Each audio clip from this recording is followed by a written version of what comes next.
Hello everyone, very good evening, very good evening. CDP की classes हम लोग कर रहे थे और आज ये सीडीपी की लास्ट क्लास है जो मैंने पूरी सीरीज चलाई कि कंप्लीट सीडीपी हम लोग यूपी टेट के लिए पढ़ेंगे। पूरी तरीके से आज की क्लास से कंप्लीट हो जाएगी। सारे टॉपिक जो भी बचे हैं इस क्लास में कंप्लीट कर लेंगे, बहुत अच्छे से कंप्लीट करेंगे। और जिन्होंने भी ये सीरीज फॉलो करी है, एग्जाम हॉल में देखना आपके बहुत सारे सवाल बहुत ईजी तरीके से हो जाएंगे। सीडीपी में आप 30 में से 29 नंबर लाने की स्थिति में रहोगे, बहुत आसानी से सवाल को सॉल्व कर पाओगे। ठीक है, रिवीजन जरूर करते रहना, शॉर्ट नोट्स भी दिया उनको भी रिवाइज करते रहना। विदाउट वेस्टिंग द टाइम हम लोग क्लास स्टार्ट करते हैं और क्लास में ही याद करेंगे। ठीक है, क्लास में ही याद करते हुए आगे बढ़ेंगे और समझते हुए आगे बढ़ेंगे, क्योंकि अब थोड़ा फैक्ट वाली चीजें। चलो, एजुकेशनल पॉलिसीज और कमीशन से हमेशा सवाल आया है और वैदिक कालीन शिक्षा से लेकर हम लोग मॉडर्न एजुकेशन तक सारी चीज़ें पढ़ेंगे, तो इसमें बहुत सारे फैक्ट याद करने वाले हैं। तो आप लोग याद करते रहिएगा, नोट्स से भी और यहाँ से भी, जैसे आपको समझ में लगे। ठीक है, वैदिक कालीन की जब हम बात करेंगे बहुत सिंपल तरीके से समझेंगे, समय नहीं लगाएंगे। इसे शिक्षा का स्वर्ण युग कहा जाता था, वैदिक कालीन शिक्षा को। उस समय क्या फीस होती थी? निःशुल्क होती थी शिक्षा। ध्यान रखेंगे, क्या शिक्षा पे राजा का नियंत्रण होता था? राजा का नियंत्रण नहीं होता था, ऋषियों का नियंत्रण होता था। शिक्षा कहाँ दी जाती थी? गुरुकुलों में दी जाती थी। सर्वोच्च लक्ष्य क्या बनाया जाता था? मोक्ष सर्वोच्च लक्ष्य बनाया जाता था। ठीक है, और जैसे जीविकोपार्जन के लिए, सामाजिक कुशलता और नैतिकता के लिए भी चीज़ों पे बल दिया जाता था उस समय। अब जैसे हम लोग आगे बढ़ें तो उस समय एक विद्या होती थी जो परा विद्या होती थी। ये धार्मिक और आध्यात्मिक शिक्षा के लिए होती थी, मोक्ष पर आधारित होती थी। ध्यान रखेंगे, एक होती थी अपरा विद्या जो सांसारिक शिक्षा होती थी। इसको पढ़ने के बाद बच्चा जीविकोपार्जन के लिए काम कर सकता था। सामाजिक जीवन से संबंधित ज्ञान दिए जाते थे इसमें। ठीक है, अब सुनो, शिक्षा के स्तरों की जब बात आएगी तो आपको ध्यान रखना है। पहली होती थी प्रारंभिक शिक्षा, विद्या संस्कार। बहुत ध्यान से सुनना, पूरी क्लास में इधर उधर की बातें नहीं होंगी, सिर्फ क्लास चलेगी। तो बाकी अगर आपको कहीं मस्ती मजाक वाली क्लासेस पसंद आती हैं तो फिर आप थोड़ा सा, अभी मैं नहीं कर सकता मस्ती क्योंकि क्लास में बहुत ज़्यादा कंटेंट आज मुझे देना है। तो विद्या आरंभ संस्कार घर से ही होती थी शिक्षा। 5 वर्ष का टाइम पीरियड होता था, ये भी याद रखना है आपको। अब पुरोहित स्नान और नवीन वस्त्र धारण करके चावल पर वर्णमाला लिखवाते थे, चावल पे आ ई का खा ऐसा करके। और संस्कार के बाद पुरोहित को क्या दिया जाता था? दक्षिणा दी जाती थी। उसके बाद का क्या होता था? उच्च शिक्षा की जब हम बात करते हैं तो ये गुरुकुल में दी जाती थी और गुरुकुल में प्रवेश उपनयन संस्कार से होता था, ये भी याद रखना है, पूछा जा सकता है। उपनयन का क्या अर्थ होता था? उपनयन का अर्थ होता था गुरु के समीप ले जाना। उपनयन का क्या अर्थ होता था? गुरु के समीप ले जाना। ठीक है, ब्राह्मण वर्ण जो ब्राह्मण होता था 6 से 8 वर्ष की आयु में वसंत ऋतु में गायत्री मंत्र और वस्त्र जो होता था काले हिरण की खाल वाला। क्षत्रिय 10 वर्ष की आयु में टिष्टुप मंत्र के द्वारा। और जो वैश्य होता था 11 से 12 वर्ष की आयु में शिक्षा की बात की जाती थी। तो ये थोड़ा बहुत हम लोग ध्यान रखेंगे। अच्छा, उपनयन संस्कार के बाद शिष्य को क्या धारण किया जाता था? यज्ञोपवीत, यानी जनेऊ जो आजकल बोला जाता है। ठीक है, अब देखो एक और फैक्ट आपको याद रखना है, वो है समापवर्तन संस्कार। इसमें क्या होता था? शिक्षा पूर्ण करने के बाद शिष्य जब घर लौटने योग्य हो जाता था तो उस कौन सा संस्कार कराया जाता था? समापवर्तन संस्कार। तो समापवर्तन संस्कार क्या विद्यालय जाते समय कराया जाता था या शिक्षा पूरी करके लौटते समय? तो शिक्षा पूरी करके लौटते समय संस्कार कराया जाता था। याद रखेंगे, इंपॉर्टेंट है, याद रखेंगे। ठीक है, जैसे शिक्षा पूर्ण होने पर कौन सा संस्कार होता था? समापवर्तन संस्कार। और घर लौटते समय शिष्य गुरु को क्या देता था? गुरु दक्षिणा देता था। ठीक है, अब देखो आगे। स्वाध्याय करने का उद्देश्य होता था, ज्ञान का दुरुपयोग नहीं करना है, माता पिता की सेवा करनी है, ऐसा उपदेश दिया जाता था।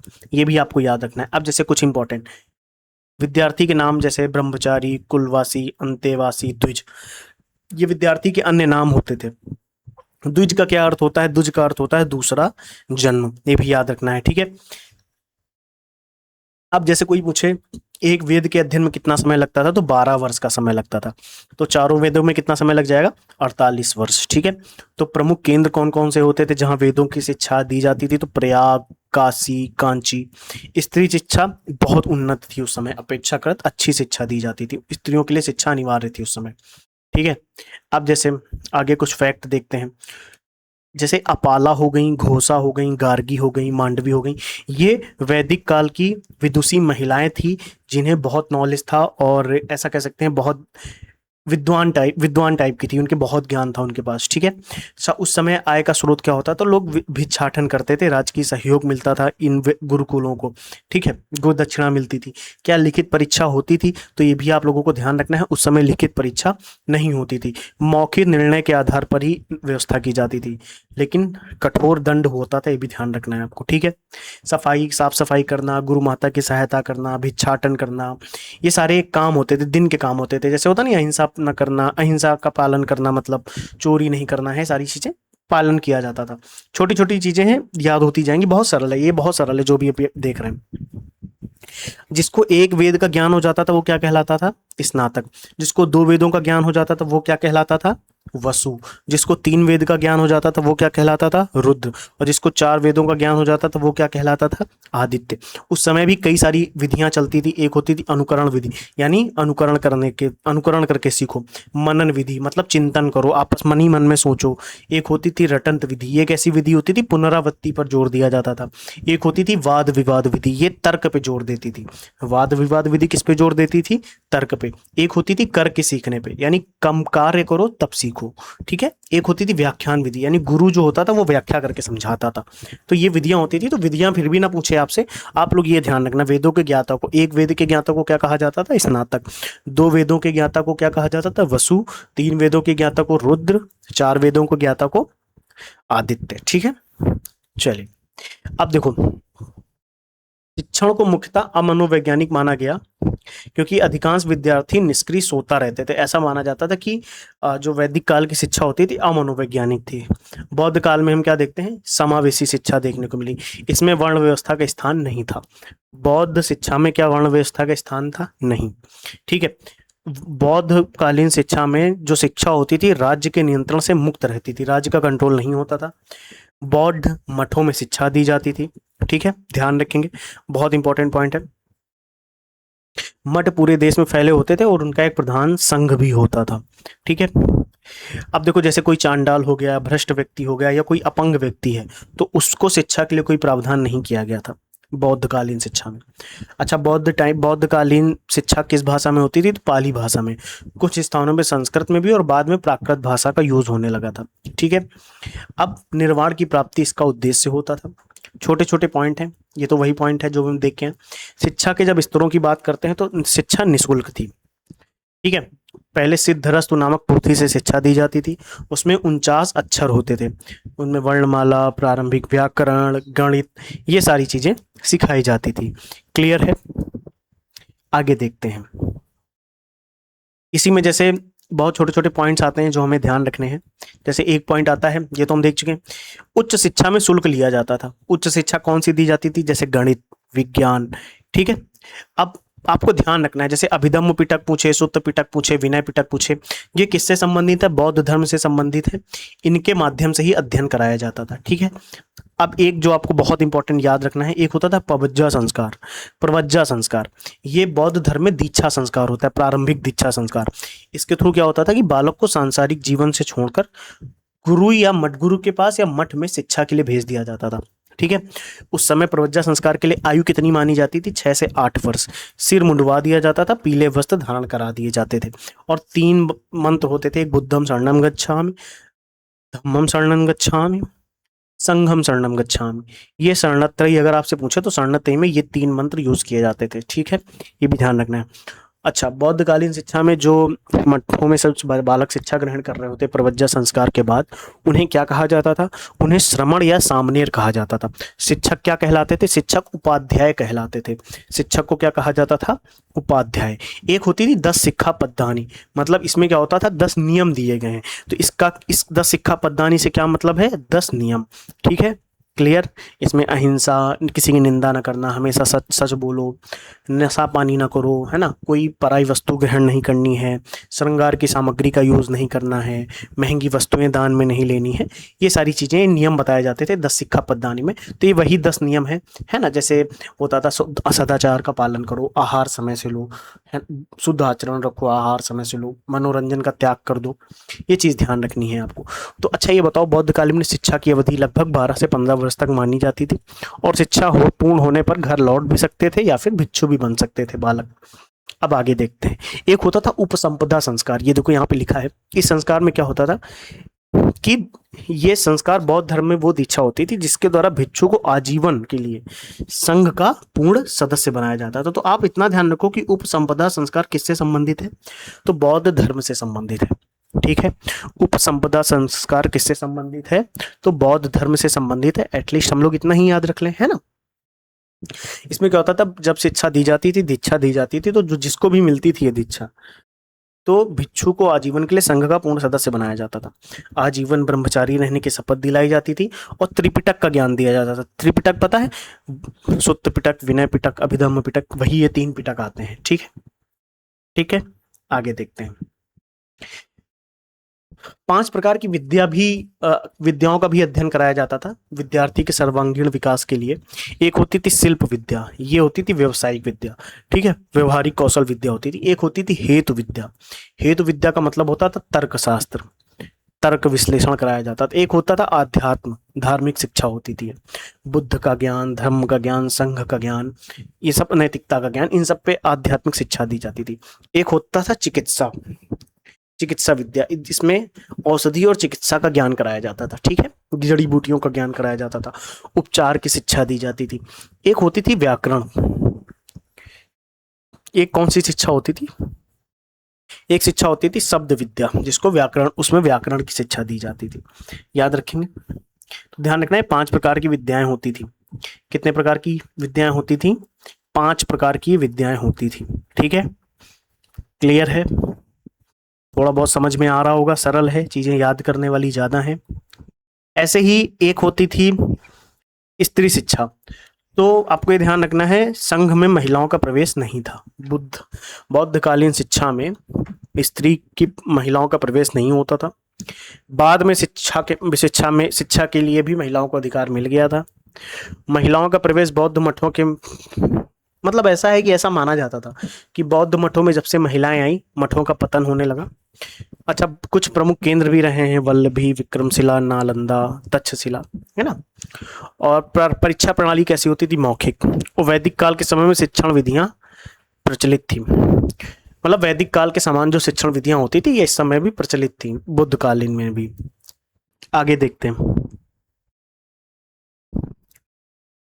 जब हम मुस्लिम कालीन शिक्षा की बात करते हैं, तो मुस्लिम कालीन शिक्षा का वास्तविक विकास दिल्ली संतलन से औरंगजेब समय तक का माना जाता है, ये आपको ध्यान रखना है। प्रारंभिक स्तर पर धार्मिक शिक्षा अनिवार्य थी, ये भी ध्यान रखना है। उस समय एक मकतब होता था और मदरसा होता था, ये मस्जिदों से जुड़े होते थे, ये आपको ध्यान रखना है। जो सबसे इंपॉर्टेंट चीज आपको ध्यान रखनी है, एक होता था बिस्मिल्लाह खानी संस्कार, ये शिक्षा की शुरुआती संस्कार माना जाता था। ठीक है, शिक्षा की शुरुआत के लिए कौन सा संस्कार होता था, बिस्मिल्लाह खानी संस्कार। ठीक है, अच्छा, ये संस्कार जो दिया जाता था, आयु कितनी होती थी, 4 वर्ष 4 माह 4 दिन। ठीक है, याद रखेंगे। नए वस्त्र पहना के दिया जाता था, कुरान की आयतें दोहराई जाती थी, और अगर आयतें ना दोहरा पाए, वो आयतें ना दोहरा पाने पर बिस्मिल्लाह कहना पर्याप्त माना जाता था, कि अगर आप बिस्मिल्लाह कह दो तो पर्याप्त है, आपकी शिक्षा शुरू हो गई है। बिस्मिल्लाह का क्या अर्थ होता है, अल्लाह। ठीक है, फैक्ट हैं, पूछे जा सकते हैं। यहाँ पे क्या फैक्ट है, देखो, मकतब ये प्राथमिक शिक्षा का केंद्र माना जाता था। ठीक है, मकतब कैसी शिक्षा का केंद्र माना जाता था, मुस्लिम समाज में प्राथमिक शिक्षा का। ठीक है, अच्छा, मकतब शब्द कहाँ से आया है, कुतुब से आया है, अरबी के कुतुब से बना है। ठीक है, कुतुब का क्या अर्थ होता है, पढ़ना लिखना। ठीक है, क्लियर। तो उस समय क्या पढ़ाया जाता था, अरबी फारसी वगैरह सब पढ़ाया जाता, जीवनी वगैरह पढ़ाई जाती थी। ठीक है, छोटी छोटी चीजें हैं, बहुत छोटा छोटा, एक एक स्लाइड में 2 2 3 3 पॉइंट से ज्यादा पॉइंट नहीं है, बस सिंपल है।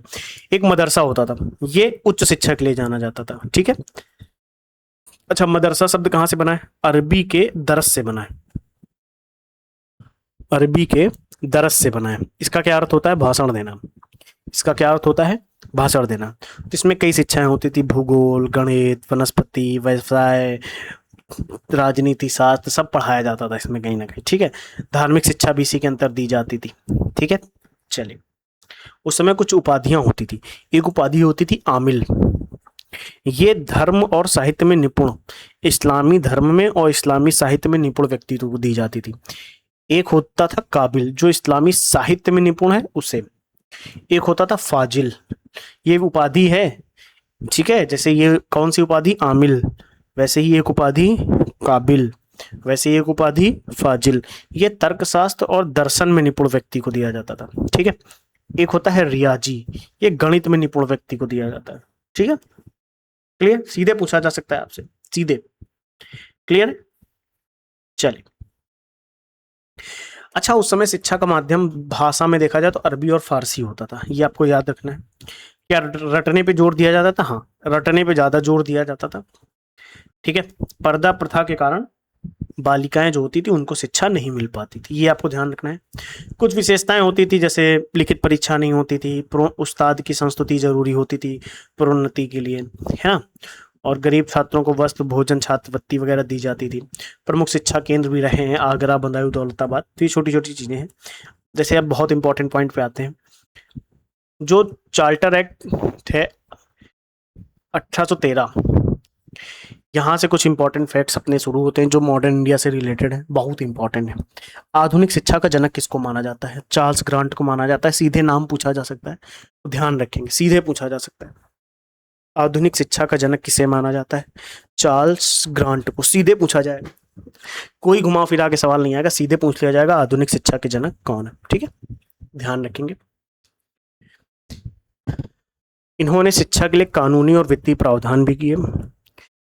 ईसाई मिशनरियों को धर्म प्रचार की अनुमति भी दी गई। किस एक्ट के तहत? 1813 के चार्टर एक्ट के तहत, इस चार्टर एक्ट के तहत, ठीक है।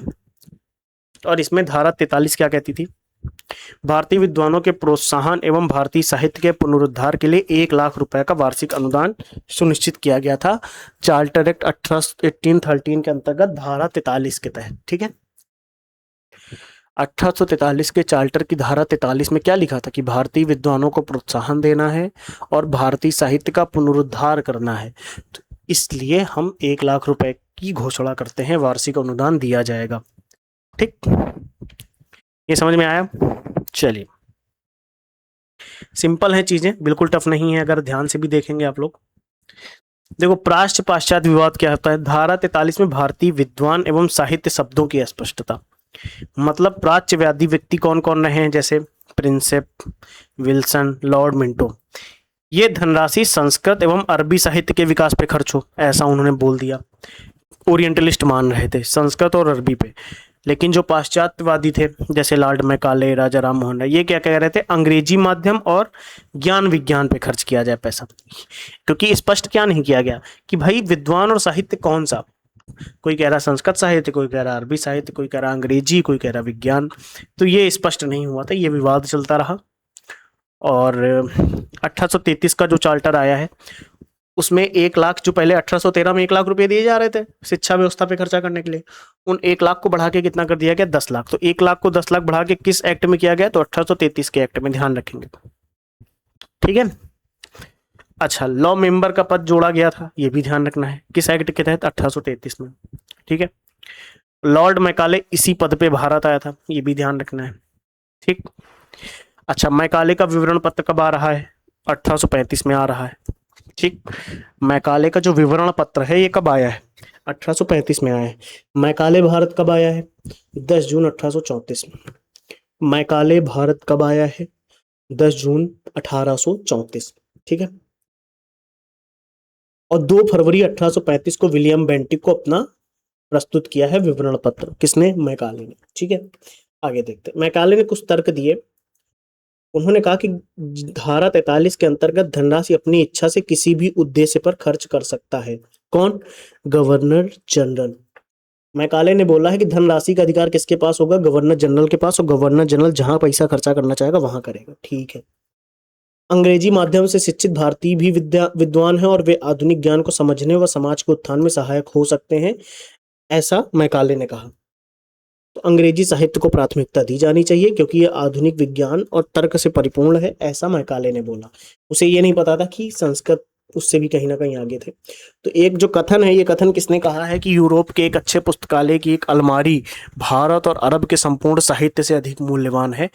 ये कहीं ना कहीं भारत के ज्ञान को नीचा दिखाने वाली बात थी। उन्हें क्या पता था कि उल्टा बोल गए तुम। यहाँ के नालंदा और तक्षशिला जैसे विश्वविद्यालयों में एक अलमारी के एक कोने के डिब्बे में रखी एक किताब के एक पन्ने में जितना नॉलेज है उतना तुम्हारे पूरे यूरोप की लाइब्रेरी में नहीं था उस समय। ठीक है, वो तो ये कहो कि तुम यहाँ से चुरा चुरा के ले गए, फिर उसको अपने यहाँ पे अप्लाई करके अपने आप को डेवलप किया है।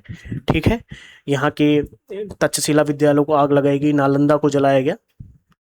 ठीक है, तो ये इधर उधर की बातें हैं। मतलब ठीक है, मतलब इधर उधर की बातें का मतलब क्लास में इस समय इस चर्चा ना करके सीधे मुद्दे पे बात करो। तो आपको ये ध्यान रखना है कि डाउनवर्ड फिल्ट्रेशन थ्योरी यानी निस्यंदन सिद्धांत या छन्नीकरण का सिद्धांत ये किसने दिया?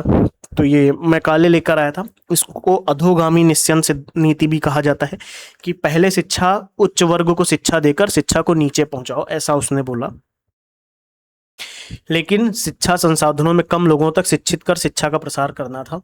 तो इस तरीके से परिणाम क्या हुआ कि 7 मार्च 1835 को विलियम बेंटिक ने इस डाउन फिल्ट्रेशन थ्योरी को मान्यता दी और भारत में अंग्रेजी शिक्षा की औपचारिक नींव पड़ गई। और ये नीति आगे चलकर आधुनिक शिक्षा व्यवस्था की दिशा निर्धारित करने में मील का पत्थर भी साबित हुई।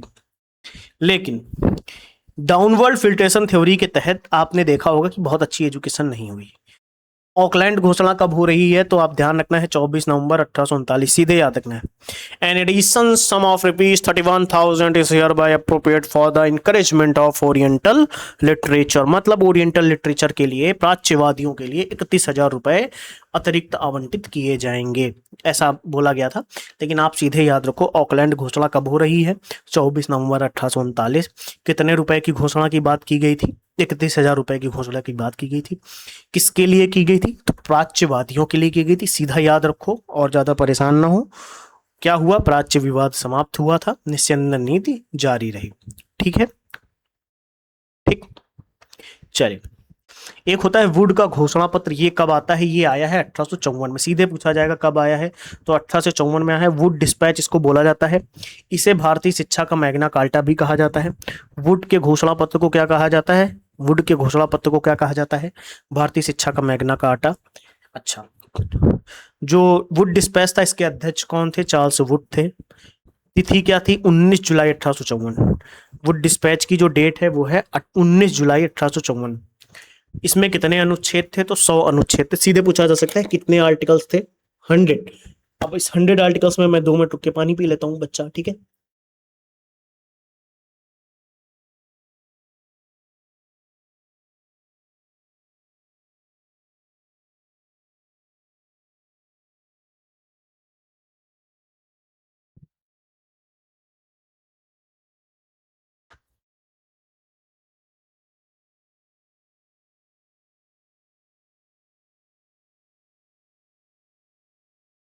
चलिए शुरू करते हैं, आगे देखते हैं। यहाँ पे जैसे आपको ये डेट याद रखनी है। 100 अनुच्छेद कितने थे? 100 अनुच्छेद और ये डेट 19 जुलाई 1854। ठीक है। अब वुड के घोषणा पत्र में कुछ सिफारिशें थी। इसमें एक सिफारिश की गई थी कि निस्यंदन नीति को खत्म करो। ठीक है, और शिक्षा का जो दायित्व है ईस्ट इंडिया कंपनी शिक्षा का भार अपने हाथों में ले ले। ठीक है, और ये भी कहा गया कि जो शिक्षा व्यवस्था है उसमें भारत की भाषाएं और अंग्रेजी और उच्च शिक्षा का माध्यम अंग्रेजी रखा जाए। जो प्रारंभिक शिक्षा हो भारतीय भाषा में दी जाए। और भी इसमें पॉइंट बताया गया कि ग्रांट इन एड लागू किया जाए बिना भेदभाव के। ठीक है, और कलकत्ता, बंबई, मद्रास विश्वविद्यालय स्थापित किए जाएं लंदन विश्वविद्यालय के आधार पे। और डिपार्टमेंट ऑफ पब्लिक डीपीआई की स्थापना की जाए। प्रत्येक प्रांत में जन शिक्षा निदेशक नियुक्त किए जाएं। शिक्षक प्रशिक्षण संस्थान स्थापित किए जाएं। महिला शिक्षा को प्रोत्साहन दिया जाए। इस तरीके से वुड्स डिस्पैच में काफ़ी सारी बातें की गई। फिर आता है हंटर आयोग। ये भारत का प्रथम शिक्षा आयोग माना जाता है। तो अगर आपसे कोई पूछे कि भारत का प्रथम शिक्षा आयोग क्या माना जाता है, कोई अगर आपसे पूछे कि भारत का प्रथम शिक्षा आयोग कौन सा था, हंटर आयोग। कौन सा आयोग था?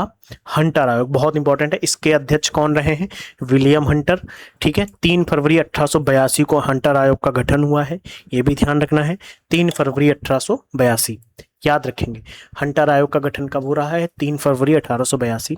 हंटर आयोग के कितने सदस्य थे? 20 सदस्य थे, जिसमें से 6 भारतीय थे। ये भी याद रखेंगे। अब हंटर आयोग के बारे में कुछ इंपॉर्टेंट पॉइंट्स हैं कि हंटर आयोग ने ये बोला कि प्राथमिक शिक्षा का जो भार है वो नगर पालिका को दे दिया जाए, स्थानीय निकायों को दे दिया जाए, सिंपल। और ये भी बोला कि जो प्राथमिक शिक्षा है वो भारतीय भाषाओं में दी जाए। अंग्रेजी का बात हटा दो, सीधे भारतीय भाषा जो उसमें उस स्थान की जहां पे प्राथमिक शिक्षा दी जा रही है, उस लोकल स्थान की जो भाषा हो उसमें दो, ठीक है। देसी पाठशालाओं को प्रोत्साहन दिया जाए। कोर्स में साहित्यिक शिक्षा हो, कोर्स बी को रोजगार के लिए माना जाए, थोड़ा सा विभाजन करो। अंग्रेजी अनिवार्य करो दोनों पाठ्यक्रमों में। और जो सहायता अनुदान दो, यानी ग्रांट इन एड, यानी जो सहायता अनुदान दो वो बिना भेदभाव के दो, उसमें किसी भी तरीके का भेदभाव नहीं होना चाहिए, ठीक है। और जो पिछड़े वर्ग के लोग हैं, अनुसूचित जातियां, जनजातियों के जो लोग हैं, उनके लिए भी विशेष प्रबंध कराओ, ठीक। फिर इसके बाद हमें शिमला सम्मेलन देखने को मिलता है, जो कि 1901 में हुआ है, ध्यान रखेंगे। अब शिमला सम्मेलन के जो आयोजक रहे हैं वो कौन रहे? Lord Curzon. इसे कर्जन की शिक्षा नीति के नाम से भी जाना जाता है। ये गुप्त शिक्षा सम्मेलन इसकी प्रकृति रही है, 1901 में आया है। 152 प्रस्ताव इसने दिए थे और किसी भारतीय को आमंत्रित नहीं किया गया था, ये ध्यान रखना है। शिमला सम्मेलन में किसी भी भारतीय को आमंत्रित नहीं किया गया था, ये चीज आपको ध्यान रखनी है, ठीक है। तो कर्जन की शिक्षा नीति में ये देखा गया कि इसका ऑब्जेक्टिव क्या था। कर्जन की जो शिक्षा नीति है, इसका उद्देश्य क्या था? बाबू बनाना, अधिक से अधिक विश्वविद्यालयों पे सरकारी नियंत्रण को और क्या करना? कठोर बना देना। विश्वविद्यालय अधिनियम पारित हुआ 1904 में। तो इस प्रकार विश्वविद्यालयों की स्वायत्तता समाप्त हो गई। हुआ क्या? आप समझो कि अगर हम कोई रूल बना दें और रूल किसी पर्टिकुलर चीज के लिए हो, तो उस चीज की तो ऑटोनॉमी खत्म। अब वो चीज उस रूल के अकॉर्डिंग चलेगी कि नहीं चलेगी? बस वही चीज हूँ। आपने विश्वविद्यालयों के लिए क्या बना दिया? एक अधिनियम बना दिया, जो कि पारित हो गया 1904 में, भारतीय विश्वविद्यालय अधिनियम के नाम से। तो इस वजह से क्या हुआ? जितने भी विश्वविद्यालय थे उनकी स्वायत्तता खत्म। निरीक्षण प्रणाली को बहुत सुदृढ़ बना दिया गया, प्राथमिक शिक्षा फिर भी उपेक्षित रही। इस तरीके से चीजें आगे चलती गई। आगे क्या है जैसे देखते हैं। विश्वविद्यालय आयोग कब आया? 1902 में। अध्यक्ष कौन थे? थॉमस रेले, ठीक है। इसका गठन कब हुआ है? 27 जनवरी 1902 में, ठीक है। इसने कहा सीनेट के सदस्यों की संख्या कम करो, कार्यकाल 5 वर्ष करो। छोटे छोटे पॉइंट्स हैं, नॉर्मल है। मेन डेट याद रखनी है आपको कि कब गठन हो रहा है। 1902 में हो रहा है, 27 जनवरी। और अध्यक्ष कौन थे? थॉमस रेले। ऐसे ही विश्वविद्यालय अधिनियम एक आया 1904 में, ठीक है। और शिक्षण और अनुसंधान पे बल दिया गया, संबद्धता प्रणाली को नियंत्रित किया गया। और डिपार्टमेंट ऑफ एजुकेशन का श्रेय किसको जाता है? लॉर्ड कर्जन को जाता है, ध्यान रखेंगे। डिपार्टमेंट ऑफ एजुकेशन का श्रेय किसको जाता है? लॉर्ड कर्जन को जाता है। और यही चीज है कि विश्वविद्यालय अधिनियम भारतीय उच्च शिक्षा के विकास में मील का पत्थर साबित हुआ, ठीक है। छोटे छोटे फैक्ट हैं, जो फैक्ट हैं अपन उस पर फोकस करते हैं। गोखले बिल कब आया है? 1911 में आया है। गोखले बिल को प्रस्तुत करने वाले कौन थे? तो गोपाल कृष्ण गोखले थे। और इन्होंने 1906 की निःशुल्क अनिवार्य शिक्षा योजना को प्रेरणा दी, वहां से प्रेरणा ली इन्होंने। 1911 में इसको प्रस्तुत किया, गोखले बिल, ठीक है। हुआ क्या था कि 1906 में बड़ौदा राज्य में निःशुल्क एवं अनिवार्य शिक्षा लागू करी थी महाराजा सयाजीराव गायकवाड़ ने, और जिसे गोखले विधेयक की प्रेरणा मिली। वहीं से गोखले जी ने वो प्रेरणा ली है और फिर आगे बढ़े हैं। तो उद्देश्य क्या था कि 6 से 10 वर्ष के बच्चों की शिक्षा निःशुल्क करो, बालिकाओं को भी शामिल करो। 13 बनाम 38 मतों से विधेयक अस्वीकृत हुआ। मतलब 38 लोगों ने समर्थन में बात नहीं करी, क्योंकि विधेयक गोखले बिल अस्वीकृत हो गया। समर्थन में केवल और केवल 13 लोग थे। फिर आता है सैडलर आयोग, जो कि 1917 में आया, ठीक है। कलकत्ता विश्वविद्यालय आयोग भी इसे बोला जाता है, ये भी ध्यान रखेंगे। तो सैडलर आयोग के अध्यक्ष कौन थे? Michael Sadler. कब आ रहा है? 1917 में आ रहा है। डेट अगर याद रखनी है तो 14 सितंबर 1917। क्या डेट याद रख सकते हैं? 14 सितंबर 1917। और रिपोर्ट 17 भागों में प्रस्तुत की गई थी। रिपोर्ट कितने भागों में प्रस्तुत की गई? 17 भागों में। सैडलर आयोग ने अपनी रिपोर्ट कितने भागों में प्रस्तुत करी? 17 भागों में रिपोर्ट प्रस्तुत करी, ठीक है। आगे चलते हैं। भारतीय सदस्य कौन कौन रहे हैं इसमें? आशुतोष मुखर्जी और जियाउद्दीन अहमद। ठीक, चलिए सैडलर आयोग के बारे में ये भी ध्यान रखना है आपको। विश्वविद्यालयों को सरकारी नियंत्रण से मुक्त किया जाए, ये सुझाव दिया गया। माध्यमिक शिक्षा के भार से भी उन्हें मुक्त किया जाए विश्वविद्यालयों को। इंटर के बाद विश्वविद्यालय में प्रवेश हो, ऐसा नियम बनाया जाए। डिग्री का पाठ्यक्रम 3 वर्ष का हो और आवासीय शिक्षण विश्वविद्यालय बनाए जाए। और सीनेट के स्थान पर कोर्ट की बात की जाए। कार्यकारिणी सभा बनाई जाए सिंडिकेट की जगह पे।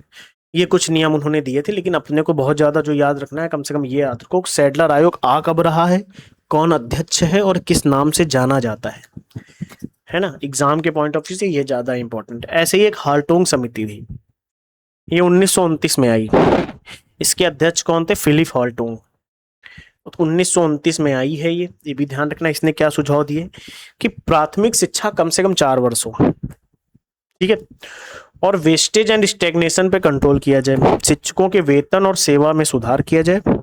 योग्य व्यक्तियों को ही शिक्षण दिया जाए, शिक्षण व्यवस्था में रखा जाए। ये चीजें वहां से देखने को मिली अपने को, ठीक है। आगे देखते हैं। जो इंपॉर्टेंट बस उस पर रुक रहे हैं हम लोग, ज्यादा समय और नहीं लगाएंगे।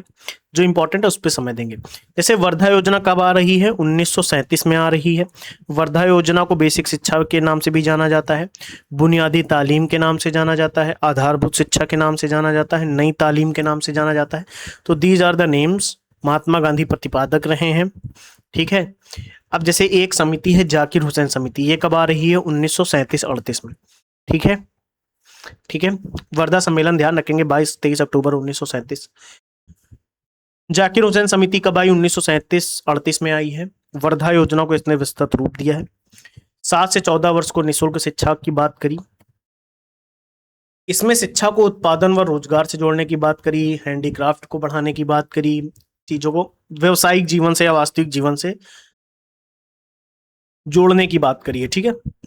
जैसे शिक्षण अवधि की जब बात करते हैं तो 5 घंटे 30 मिनट की बात करी। आधारभूत शिक्षा 3 घंटे 20 मिनट, ठीक है। राधा कृष्णन आयोग कब आया है? 1948 में आया। सीधा नाम याद रखेंगे। इसे विश्वविद्यालय शिक्षा आयोग के नाम से जाना जाता है। बहुत इंपॉर्टेंट है, वेरी इंपॉर्टेंट है। राधा कृष्णन आयोग 1948 में आया है। इसे यूनिवर्सिटी एजुकेशन कमीशन के नाम से जाना जाता है। इसके अध्यक्ष डॉक्टर सर्वपल्ली राधाकृष्णन रहे हैं, ठीक है। कुल सदस्य 10 थे और 25 अगस्त 1949 को इन्होंने अपनी रिपोर्ट प्रस्तुत करी थी। और ये किस क्षेत्र के लिए जाने गए? उच्च शिक्षा के लिए जाना गया ये आयोग, ठीक है, विश्वविद्यालय शिक्षा आयोग। राधाकृष्णन आयोग के बारे में एक और इंपॉर्टेंट पॉइंट है, इसने यूजीसी की स्थापना का, विश्वविद्यालय अनुदान समिति के स्थान पर यूजीसी यूनिवर्सिटी ग्रांट कमीशन की स्थापना का प्रावधान दिया, सुझाव दिया। और यह भी सुझाव दिया कि शिक्षा को समवर्ती सूची में रखो, ठीक है। और कहीं ना कहीं ये भी उन्होंने बोला कि ग्रेजुएशन 3 वर्ष, पोस्ट ग्रेजुएशन 2 वर्ष और रिसर्च 2 वर्ष हो। और ये भी बोला कि ग्रामीण विश्वविद्यालयों की स्थापना की बात कही। राधा कृष्णन आयोग के बारे में पॉइंट्स रहे, बहुत इससे ज्यादा जाने की जरूरत नहीं है, सिंपल है। परेशान हो जाओगे, बहुत ज्यादा रट नहीं पाओगे, फिर सिंपल चीज है, ठीक है। और सेवानिवृत्ति की जो बात रही उसको उन्होंने कर दिया था 60 से 64, बोला 60 से 64 करो, थोड़ा सा स्कॉलरशिप वगैरह भी तो। एक आता मुदालियर आयोग। मुदालियर आयोग कब आया है? 29 अगस्त 1953, ठीक है। 1952 में आ रहा है और माध्यमिक शिक्षा आयोग के नाम से जाना गया है। एम लक्ष्मी स्वामी मुदालियर अध्यक्ष रहे हैं। कुल सदस्य 9 थे। इसका गठन हुआ था 1952 में, लेकिन रिपोर्ट आई थी 1953 में, ये भी ध्यान रखना है। अगर मुदालियर आयोग के गठन की बात की जाए तो 23 सितंबर 1952 टिक करके आएंगे। अगर मुदालियर आयोग ने अपनी रिपोर्ट कब दी है तो 29 अगस्त 1953 में दी है और माध्यमिक शिक्षा इसका मुख्य क्षेत्र रहा है, ठीक है। मुदालियर आयोग के बारे में बस इससे ज्यादा परेशान मत हो अभी एग्जाम के पॉइंट ऑफ व्यू से। अगर एज पूछे तो 11 से 17 वर्ष की आयु के बच्चों के लिए बात करी। सीनियर को 3 वर्ष, बेसिक और उच्च प्राथमिक 4 वर्ष, ठीक है। इंटरमीडिएट खत्म करने की ही बात कर दी थी इन्होंने सीधे। अब देखते हैं आगे मुदालियर आयोग ने जैसे किन किन बातों पे बात करी कि तकनीकी बोर्ड हो, पॉलिटेक्निक कॉलेज हो, कृषि की बात हो, कुटीर उद्योग की बात हो, ट्यूशन पे रोक लगाई जाए, ऑब्जेक्टिव टेस्ट को बढ़ावा दिया जाए, है ना, रटन तो छोड़ो, ऑब्जेक्टिव इसको बढ़ावा दिया जाए कहीं ना कहीं, जैसे आजकल आपका एग्जाम होता है। कुठारी आयोग कब आया? 1964 में आया। डेट याद रखेंगे, बहुत इंपॉर्टेंट है। राष्ट्रीय शिक्षा आयोग, ठीक, इसका अन्य नाम है राष्ट्रीय शिक्षा आयोग कोठारी आयोग का। इसके अध्यक्ष कौन थे? दौलत कोठारी, वो यूजीसी के अध्यक्ष भी रहे हैं उस समय के, और 14 जुलाई 1964 को ये कोठारी आयोग बना है। 29 जून 1966 को इसने अपनी रिपोर्ट दी। देखो ध्यान से, 1964 में बना है, 66 में रिपोर्ट आई है। इसमें कितने सदस्य थे कोठारी आयोग में? तो 17 सदस्य थे। अध्यक्ष सहित कितने सदस्य रहे हैं? 17। बहुत इंपॉर्टेंट है, याद रखेंगे। कोठारी आयोग का प्रमुख क्षेत्र कौन सा रहा है? इसने संपूर्ण शिक्षा के विकास की बात करी है, राष्ट्रीय एकता की बात करी, सामाजिक उत्तरदायित्व और नैतिक शिक्षा पे बात करी। लेकिन हमको इस सबसे कोई मतलब नहीं, हमको फैक्ट से मतलब है। तो 1964 याद रखेंगे, दौलत सिंह कोठारी याद रखेंगे, 14 जुलाई 1964 याद रखेंगे और 29 जून 1966 भी याद रखेंगे। बहुत इंपॉर्टेंट है। ऐसे ही एक इंपॉर्टेंट है, कोठारी आयोग ने कुछ सुझाव दिए थे। उन्होंने बोला था कि केंद्र और राज्य सरकारें अपने बजट का केवल 6% व्यय करें शिक्षा पर। ठीक है, केवल 6%। 6% बहुत होता है। 14 वर्ष तक के सभी बच्चों को फ्री शिक्षा दो, टेक्नोलॉजी वगैरह की भी शिक्षा दो, एग्रीकल्चर वगैरह की भी शिक्षा दो, और जो टीचर है उनका वेतन सुनिश्चित करो, बीमा पेंशन पीएफ की सुविधा लगाओ, छात्रवृत्ति की व्यवस्था करो, स्कॉलरशिप वगैरह दो कम से कम। अध्यापक शिक्षा परिषद की स्थापना की जाए। भैया टीचर को भी एजुकेशन दो, वो भी ट्रेनिंग दो, वो भी काम कर सके। इस तरीके से चीज़ों को आगे बढ़ाने की बात करी थी उन्होंने। फिर अगर हम बात करें कोठारी आयोग के, तो ये सारे पॉइंट्स रहे हैं। शिक्षा की गुणवत्ता में सुधार करो, कॉमन स्कूल सिस्टम लागू करो, 10+2+3 की अनुशंसा करी। सबसे इंपॉर्टेंट चीज जो याद रखनी है, बहुत इंपॉर्टेंट, कोठारी आयोग ने 10+2+3 वाला पॉइंट लेकर आए। ये याद रखना है, वेरी इंपॉर्टेंट है। मैं इसको कैसे भी करके आप हाईलाइट कर लो, ये इंपॉर्टेंट है। और एक और पॉइंट इंपॉर्टेंट है कि उन्होंने त्रिभाषा सूत्र अपनाने की सिफारिश करी। बहुत इंपॉर्टेंट है, त्रिभाषा सूत्र अपनाने की सिफारिश करी, बहुत इंपॉर्टेंट। ठीक है, याद रखेंगे। शिक्षा को राष्ट्रीय विकास एवं सामाजिक परिवर्तन का साधन भी माना है, ये भी ध्यान रखेंगे। किसने माना है? कोठारी आयोग ने। अगर आपसे पूछा जाए कि शिक्षा को राष्ट्रीय विकास एवं सामाजिक परिवर्तन का साधन किसने माना, तो कोठारी आयोग ने माना था। छोटे छोटे पॉइंट्स हैं, याद रखते चलेंगे तो ईजी रहेगा आपके लिए। जैसे एनपीई की जब हम बात करते हैं, राष्ट्रीय शिक्षा नीति की जब बात की जाती है, नेशनल एजुकेशन पॉलिसी की 1986 की जब बात की जाती है, तो प्रथम बिना आयोग की नीति थी। ये ऐसी शिक्षा नीति थी जिसके लिए किसी आयोग का गठन नहीं किया गया था, ये भी ध्यान रखना है। पहली, अगर कोई ऐसा पूछे सवाल में आ जाए कि ऐसी कौन सी शिक्षा नीति थी जिसके लिए किसी भी तरीके के आयोग का गठन नहीं किया गया, कोई भी आयोग का गठन नहीं किया गया, तो 1986 की शिक्षा नीति। ठीक है, ध्यान रखेंगे। ठीक है, इसमें प्रांतीय सरकारों और आम जनता से राय ली गई थी। कांग्रेस सरकार ने बजट में प्रस्तुत किया था, 1986 में प्रकाशित किया गया था। इसे भविष्य में भारतीय शिक्षा का मैग्ना कार्टा भी कहा गया है। पहली शिक्षा नीति 1968 में आई थी। स्वतंत्र भारत की दूसरी शिक्षा नीति थी, जबकि पहली शिक्षा नीति 1968 में आई थी, ये ध्यान रखना है। ठीक है, एनपीई 1986 से दूसरी शिक्षा नीति मानी जाती। स्वतंत्र भारत की दूसरी शिक्षा नीति, पहली 1968 में आई थी। ठीक, आगे देखते हैं राष्ट्रीय शिक्षा नीति के बारे में। 1986 वाले में, इसमें सुझाव पत्र 12 भागों में था, कार्य योजना 24 भागों में थी। इसमें भी 10+2+3 की बात की गई है, शिक्षा बजट पे 6% की बात की है। इसने भी त्रिभाषा सूत्र को मान्यता दी थी। इसने भी SC ST OBC के लिए असमानता दूर करने की बात करी है। सेम पॉइंट्स रिपीटेड हैं, है ना। अब जैसे यहाँ पे भी 86 की अगर बात चल रही है, तो इसने केंद्र स्तर पर भी भारतीय शिक्षा सेवा की स्थापना का प्रावधान दिया, राज्य स्तर पे भी प्रांतीय शिक्षा सेवा की बात करी, और जिला परिषद पे भी जिला शिक्षा परिषद की बात करी। प्राथमिक विद्यालय की दूरी 1 किलोमीटर से दूर नहीं होनी चाहिए। और उच्च प्राथमिक विद्यालय की जो बात करी थी, उसमें उसने ये भी कहा था कि उच्च प्राथमिक विद्यालय 3 किलोमीटर से दूर नहीं होना चाहिए, उसके भीतर ही होने चाहिए जनसंख्या में। अब जनसंख्या मानक की जब बात आई, तो 300 की आबादी पर विद्यालय खोलने की शर्त थी, जिसे बाद में 200 की आबादी पर कर दिया गया। तो रिकॉल करने वाले पॉइंट है, सीधे इजी पॉइंट है, टफ नहीं है। ठीक है, फिर राष्ट्रीय शिक्षा नीति की जब बात आती है, तो उन्होंने एक और पॉइंट रखा था कि एक कार्यक्रम उन्होंने चलाया था, ऑपरेशन ब्लैक बोर्ड। ये आया कब? 1987 में, ध्यान रखेंगे। ऑपरेशन ब्लैक बोर्ड कब आ रहा है? 1987 में आ रहा है। ऑपरेशन ब्लैक बोर्ड कब आ रहा है? 1987 में आ रहा है। ठीक है, और इन्होंने मूलभूत सुविधाएं उपलब्ध कराने की बात करी थी, चौक, डस्टर, बुक्स, खेल सामग्री, फर्नीचर वगैरह। और प्राथमिक विद्यालय में कम से कम 2 कमरे और एक बरामदे की बात करी थी। और इसने ये भी कहा है ऑपरेशन ब्लैक बोर्ड ने कि कम से कम 2 शिक्षक होने चाहिए। और एक पॉइंट इसमें आता है कि 2 शिक्षकों में से एक महिला शिक्षक होना अनिवार्य है। ये ऑपरेशन ब्लैक बोर्ड ने ऐसा कहा। ठीक, छोटे छोटे पॉइंट्स है, ज्यादा बड़े पॉइंट्स नहीं है, इजी हैं। जैसे जब हम नवोदय विद्यालय की बात करते हैं, ध्यान से समझेंगे, तो नवोदय विद्यालय स्थापित करने का प्रावधान लगाया गया। Diet district institute of education and training है, इसका फुल फॉर्म है, ये भी ध्यान रखना है। डाइट की स्थापना की बात हुई और डाइट की शिक्षण गुणवत्ता सुधारने की भी बात करी। NEP 96 ने फिर एक और पॉइंट लेकर आए, मुक्त विश्वविद्यालय सर्वसुलभ बनाए गए, मुक्त विश्वविद्यालयों की स्थापना हुई, इग्नू जैसे, है ना। और तकनीकी व्यवस्था के लिए AICTE, TV, radio, computer projects, ये सारी चीजें आई। और रोजगार को डिग्री से अलग करके व्यावसायिक शिक्षा को प्रोत्साहन देने की बात करी। ये छोटे छोटे पॉइंट्स हैं। यहाँ पे जैसे आपसे पूछा जा सकता है कि पूर्व प्राथमिक शिक्षा की जब बात आती है तो ECCE यानी early childhood care and education, ये इसका फुल फॉर्म है, ये भी NP 86 के अंतर्गत है। पूर्व प्राथमिक शिक्षा को सुदृढ़ बनाने की बात करी गई थी। ठीक है, छोटे छोटे पॉइंट्स हैं, इतना अभी आगे नहीं जाएगा, इससे आगे परेशान होने की जरूरत नहीं, जितना आप कर रहे हैं अभी उतना बहुत है। लेकिन NP 1992 जब आती है तो उसमें ये क्यों आती है, क्योंकि 1986 में क्या किया जाता है, संशोधन किया जाता है। संशोधन करके क्या किया गया, 1992 की शिक्षा नीति आई। तो आप ये ध्यान रखना है कि जो 1986 की 1992 की जो शिक्षा नीति थी वो कोई नई शिक्षा नीति नहीं थी, वो कहीं ना कहीं 1986 वाली शिक्षा नीति का संशोधन ही था। ठीक है, और इससे संबंधित कुछ समितियां बनी। आचार्य राममूर्ति समिति 1990 में बनी थी 1986 वाली की समीक्षा हेतु। एक आती थी जी राम रेड्डी समिति या जनार्दन रेड्डी समिति, ये 1992 में नीति की समीक्षा के लिए बनाई गई।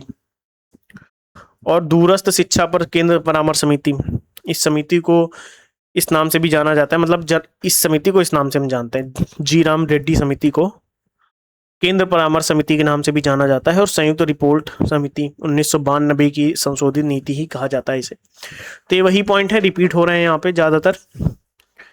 अब जैसे कार्य योजना वगैरह वो आपसे नहीं पूछेगा, अभी टेट के एग्जाम में नहीं आएगा, लेकिन फिर भी अगर आप जानना चाहें, फिर अगर पूछ ले तो इस वजह से बस ध्यान से, जैसे 1992 की संशोधित नीति के, जैसे इसमें क्या पॉइंट है कि कितने भाग रहे हैं, 12 भाग रहे हैं।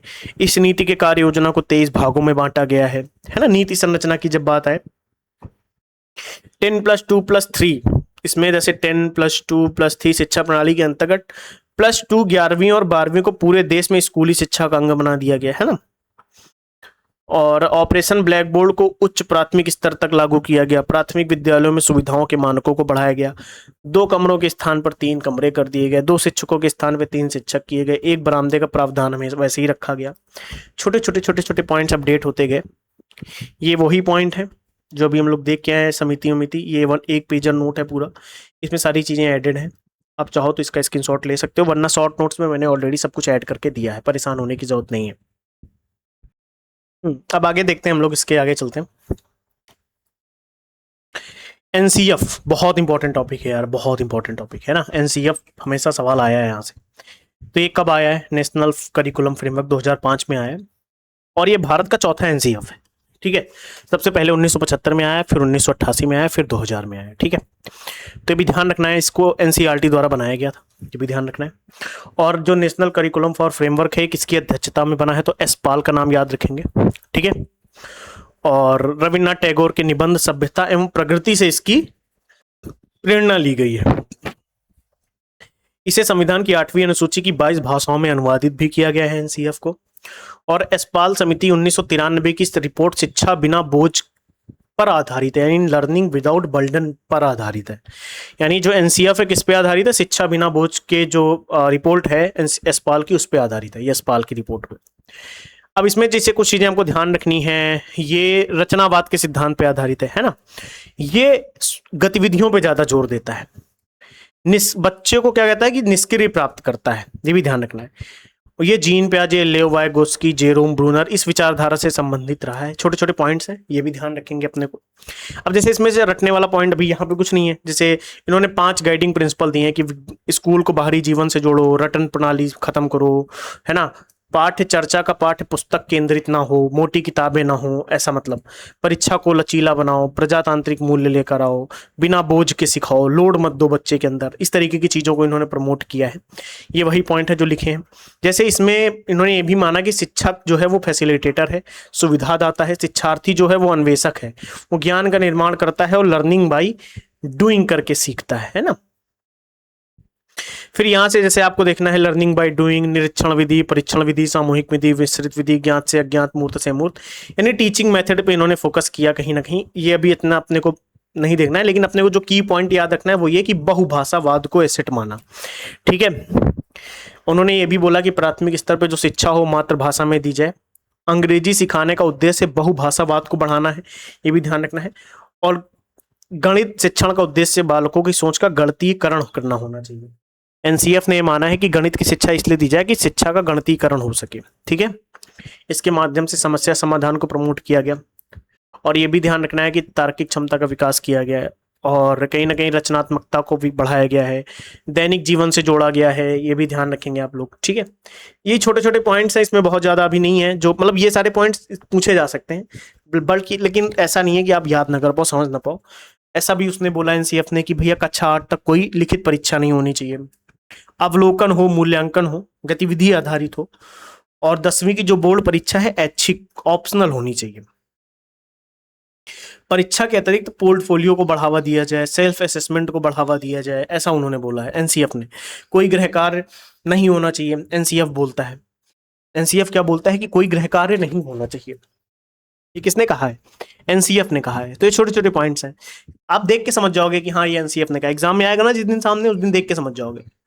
और जैसे 3 से 5 तक गृह कार्य केवल 2 घंटे का होना चाहिए सप्ताह में, वो भी 6 से 8 तक सप्ताह में 5 से 6 घंटे का गृह कार्य हो। जो हाई लेवल की क्लासेस होती हैं उनमें जो गृह कार्य हो 10 से 12 घंटे का होना चाहिए। सूचना को ज्ञान मानने से बचा जाए, सजा और पुरस्कार को लिमिट में दिया जाए, बच्चों को स्वयं पुस्तकें चुनने दी जाए, ऐसा मतलब उन्होंने बोला। और जब हम एनईपी 2020 की बात करते हैं, बहुत इंपॉर्टेंट, यहाँ पे लेटेस्ट आया तो सवाल बनने के चांसेस रहते हैं। ये एनईपी जो नेशनल एजुकेशन पॉलिसी 2020 जो आई है, ये के कस्तूरी रंगन समिति की जो रिपोर्ट आई थी 2019 में, उसके बेस पे इसको तैयार किया गया है। किसने तैयार किया गया? तो एमएचआरडी ने, मानव संसाधन विकास मंत्रालय। ठीक है, ध्यान रखेंगे ministry of human resource development ने इसको तैयार किया है। इस मंत्रालय का नाम बदल के क्या कर दिया गया है? मिनिस्ट्री ऑफ एजुकेशन कर दिया गया है, ये भी ध्यान रखना है। तो एनईपी 2020 ने किस पे फोकस किया है? क्वालिटी पे फोकस किया है, इक्विटी पे फोकस किया है, एक्सेस पे फोकस किया है, अफोर्डेबिलिटी पे फोकस किया। मतलब उन्होंने गुणवत्ता, समता, पहुंच और सामर्थ्य पे फोकस किया। मैं फिर से रिपीट करता हूँ, उसने इधर उधर की चीजों पर ध्यान न देते हुए, क्वांटिटी ये सब चीज ध्यान न देते, उन्होंने क्वालिटी पे फोकस किया, समता पे, सबको समान शिक्षा मिले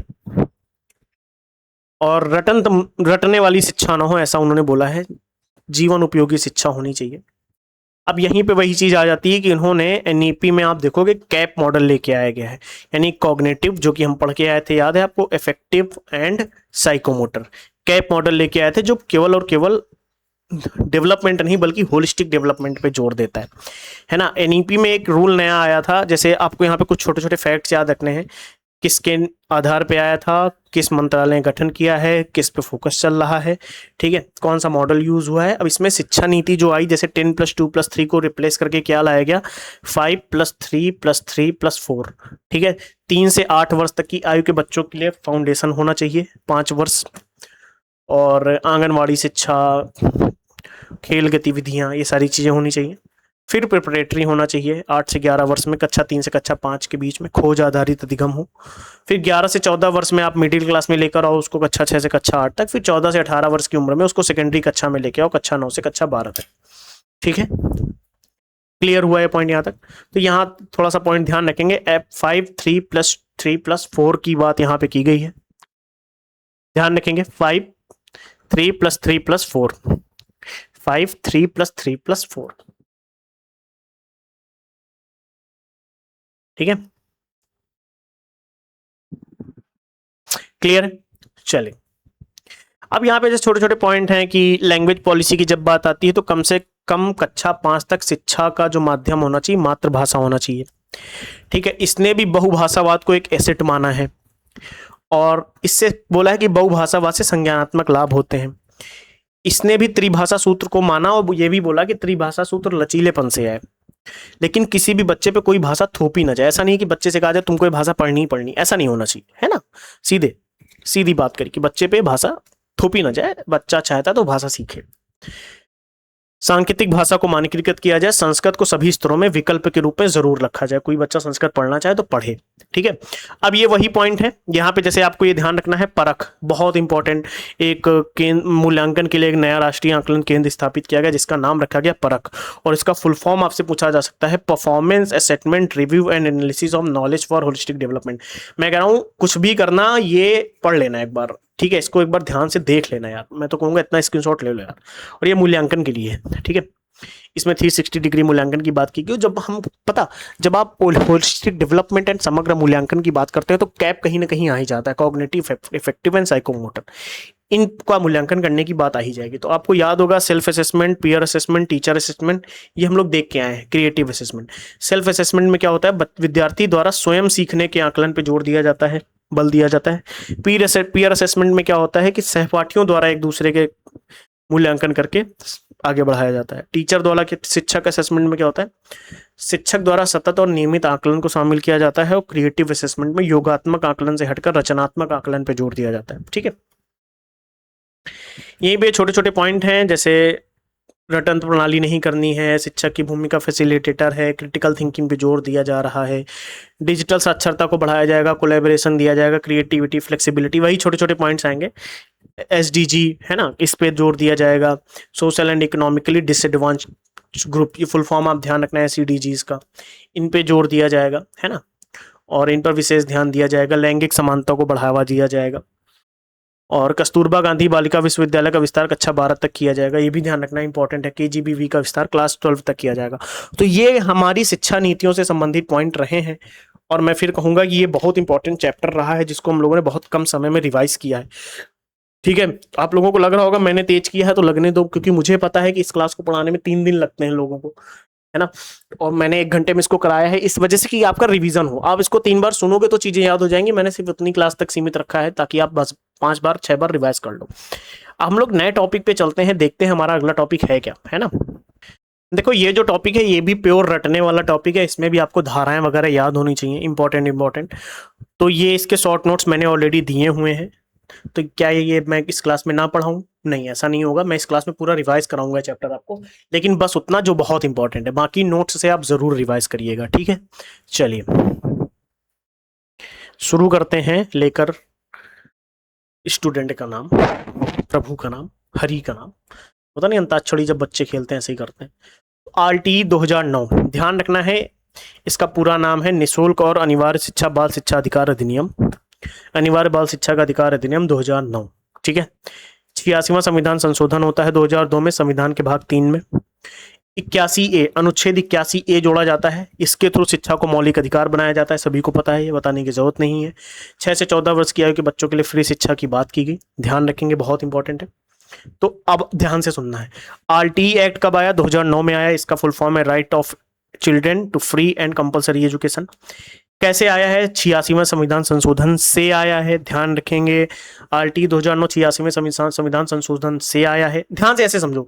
86वां संविधान संशोधन क्या हुआ कि अनुच्छेद में 81A जोड़ा गया, ठीक है, सॉरी 21A, अनुच्छेद 21A जोड़ा गया, जिसके तो 6 से 14 वर्ष के बच्चों को फ्री शिक्षा दी गई, फंडामेंटल राइट बनाया गया। अब इसको इंप्लीमेंट करने के लिए RTE आया, ठीक है, ये ध्यान रखना। 86वां संविधान संशोधन हुआ, 21 से ऐड हुआ, शिक्षा को मौलिक अधिकार बनाया, इस वजह से RTE ऐड किया, 6 से 14 वर्ष के बच्चों के लिए निःशुल्क शिक्षा आ गई। ठीक, सिंपल, याद हो जाएगा। अब जैसे छोटे छोटे पॉइंट हैं यहाँ पे, जैसे RTE के वही पॉइंट हैं, रिपीट हो रहे हैं यहाँ पे। जैसे कोई पूछ ले कब पारित हुआ, तो 20 जुलाई 2009 में RTE आया, 4 अगस्त 2009 में, 20 जुलाई में 2009 में राज्यसभा में आया, 4 अगस्त 2009 में लोकसभा में गया, और 26 अगस्त 2009 को पारित हो गया था। 1 अप्रैल 2010 से जम्मू कश्मीर को छोड़कर लागू भी हो गया। तो अगर आपसे पूछे RTE लागू कब हुआ है, तो याद रखना है 1 अप्रैल 2010 से, ठीक है, 1 अप्रैल 2010 से लागू हुआ था जम्मू कश्मीर को छोड़कर, और भारत दुनिया का 135वां देश बना था जिसने शिक्षा के अधिकार को लागू किया था, ये भी ध्यान रखेंगे, ठीक है, इंपॉर्टेंट है। अब जैसे यहाँ पे धाराएं बहुत जरूरी हैं, बहुत ज्यादा जरूरी हैं। जब ये लागू हुआ तो प्रतिभा देवी सिंह पाटिल राष्ट्रपति रही हैं, ये भी ध्यान रखना है। तो मानव संसाधन विकास मंत्री कपिल सिब्बल और प्रधानमंत्री मनमोहन सिंह के कार्यकाल में आया था, ये भी ध्यान रखना है। लेकिन यहाँ पे जो आपको ध्यान रखना है, इसमें कितनी धाराएं हैं, इस 38, कितने अध्याय हैं, 7, कितनी अनुसूची है, 1। बहुत इंपॉर्टेंट है यार, ये सीधा सवाल आएगा, सीधे पूछा जाएगा कि आरटी 2009 के अंतर्गत कितनी अध्याय हैं, कितनी धाराएं हैं और कितनी अनुसूचियां हैं। तो 7 अध्याय हैं, 38 धाराएं हैं, 1 अनुसूची है। मैं फिर आपसे रिक्वेस्ट करूंगा कि ये एज इट इज मैंने नोट्स में दी है, so without wasting the time in पे मैं समय दूं, शांति से पढ़ लीजिएगा।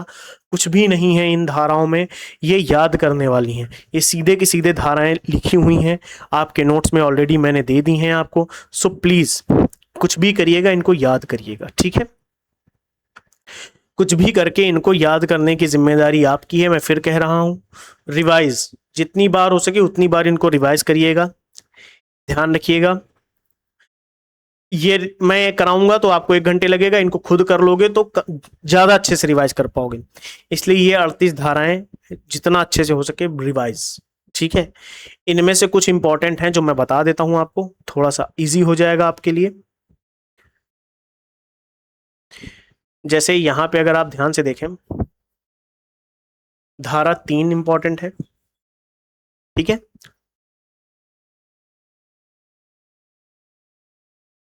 धारा 10 इंपॉर्टेंट है,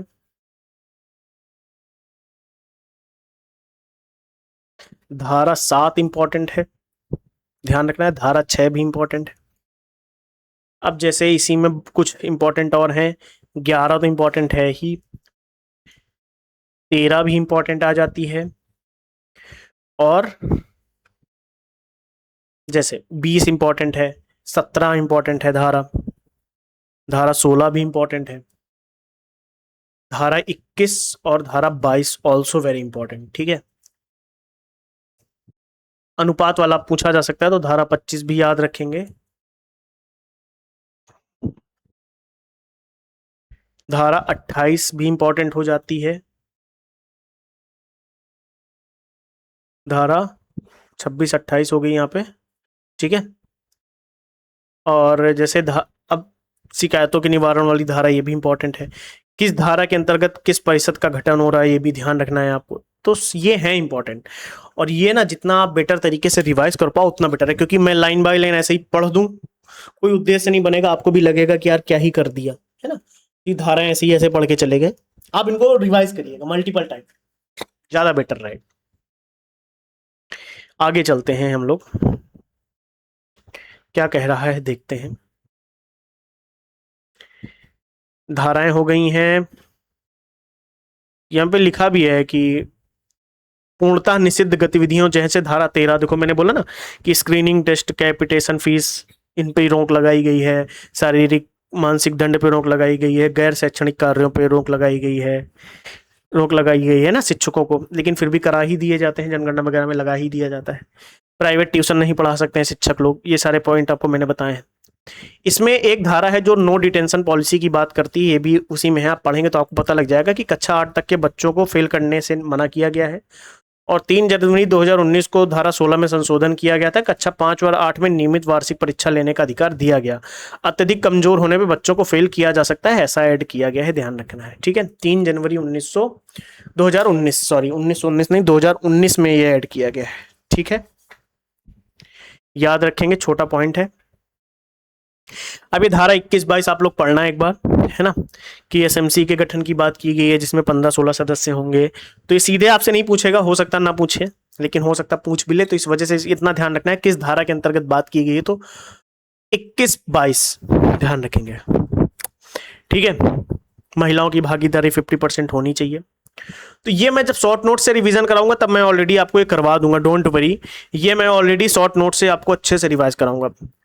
तो जो स्कूल मैनेजमेंट, जैसे ये है ना विद्यालय प्रबंधन समिति, स्कूल मैनेजमेंट कमेटी, ये ध्यान, जैसे इसमें ये वाला पॉइंट आपको याद होना चाहिए कि अन्य सदस्यों में एक प्रधान, एक अध्यापक, एक प्रधान सचिव, 2 विधायक द्वारा मनोनीत सदस्य होने चाहिए। एसएमसी की प्रत्येक माह बैठक होनी चाहिए अमावस्या के दिन। एसएमसी का कार्यकाल 2 वर्ष का होता है। फिर ऐसे ही एसडीएमसी, लेकिन अब जैसे यहाँ पे छोटे छोटे पॉइंट्स आते हैं कि 3 वर्ष योजनाओं के लिए बनाई गई एसडीपी, अनुदान की बात की गई, बजट की बात की गई, संचालन की बात की गई। आरटी 2009 तक जानकारी समाज तक पहुंचाती है। मिड डे मील की गुणवत्ता की जांच करती है कौन? यही स्कूल मैनेजमेंट समिति है ना। तो ये उसके काम है, बजट की जांच करना, संचालन करना, समाज तक जानकारी पहुंचाना, सूचना अधिकारियों को देना, ये कहीं ना कहीं आते हैं। शिक्षक छात्र अनुपात, ये बहुत सुनते होगे आप लोग, है ना। ये बहुत चर्चे में रहता है, ये बहुत ज्यादा चर्चे में रहता है। धारा 23 के अनुसार शिक्षक छात्र अनुपात निर्धारित किया गया है। 1 से 5 के लिए 30:1, न्यूनतम शिक्षक कम से कम 2 शिक्षक होने चाहिए। ठीक है, अब देखो यहाँ पे समझ में आएगा। छात्रों की संख्या 60 है तो 2 शिक्षक, 61 से 90 है तो 3 शिक्षक, 1 से 5 में। अगर 51 से 120 है तो 4, 121 से 200 है तो 5 शिक्षक प्लस 1 प्रधानाध्यापक, 150 से अधिक है तो 5 शिक्षक प्लस 1 प्रधानाध्यापक, 200 से अधिक है तो शिक्षक विद्यार्थी अनुपात 40:1 से अधिक नहीं होना चाहिए, ये भी ध्यान रखना है। शिक्षक विद्यार्थी अनुपात 40:1 नहीं होना चाहिए, ये आपको ध्यान रखना है। ठीक है, फिर इसी में जैसे आपको यहाँ पे ध्यान रखना है, जैसे मानक अनुपात जो है उच्च प्राथमिक स्तर के लिए 35:1 है। पूर्णकालिक शिक्षक का प्रावधान नहीं है। गणित शिक्षक पूर्णकालिक शिक्षक का प्रावधान रखा गया है। विज्ञान के शिक्षक के लिए पूर्णकालिक शिक्षक का प्रावधान है। सामाजिक विषयों के लिए पूर्णकालिक शिक्षक का प्रावधान है, लेकिन भाषा के लिए भी पूर्ण शिक्षक प्रावधान है। 100 से अधिक छात्र हैं तो 1 पूर्णकालिक प्रधानाध्यापक का प्रावधान दिया गया।